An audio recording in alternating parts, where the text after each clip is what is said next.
Every time it thunders outside, the man would bang on the sewer pipe, because it's the only way to cover up the loud noise from the guards above. This thick pipe was his only escape route. After a dozen attempts, the man finally succeeded in breaking it open. A large amount of sewage gushed out instantly, with an indescribable smell, but he didn't care. He immediately climbed into the filthy pipe, toward the dawn of freedom. Even though it smelled like feces, he had to bite the bullet to escape from this prison. He spent almost 20 years trying to get out. When he got out of the sewers, he ran towards the woods. Soon enough, it was the next morning, when the prison guards took roll call. He found the prisoner in room 245 hadn't come out yet. Don't make me come down there, I'll thump your skull for you! Seeing that there was still no sound coming from the room, the angry guard rushed straight to the door, but when he reached the door, he was puzzled, because there was no one in the cell. On the other side, the warden was about to change his shoes. Suddenly he heard the sound of an alarm. He immediately realized something was wrong. He rushed to the cell. What do you mean he just wasn't here? And then, he started yelling at his men. He was here last night during the roll call. Now they're gone. And then, he called in his best friend, a prisoner named Red. He thinks they're together all the time. The man must have said something to him before he escaped. What's up,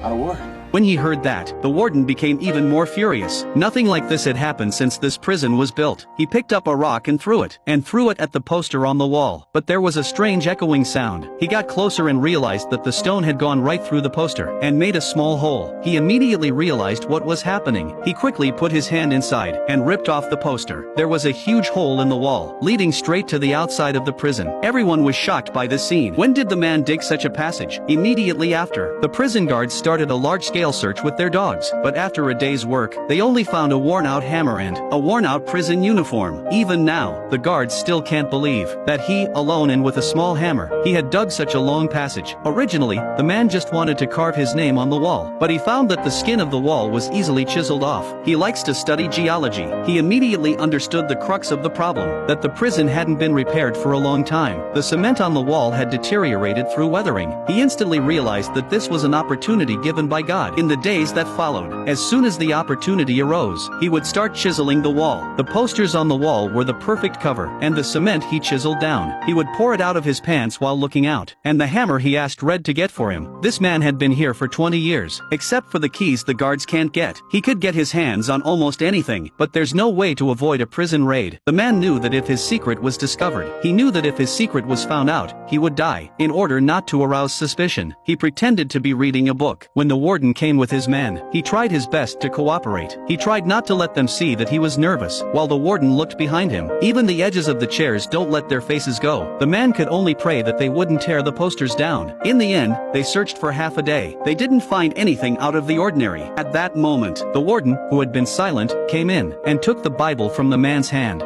Any favorite passage? Watch ye therefore, for ye know not when the master of the house cometh. Mark 13:35. The sheriff also likes to read the Bible, so she was satisfied with the man's answer. She was very satisfied with the man's answer. Even though prison rules don't allow inmates to hang posters, he was given special consideration. He didn't take it away. He returned the Bible to her on his way out, and said he knew salvation was hidden in it. In fact, he used this book to hide his hammer. This hammer was his way of salvation. How did he escape?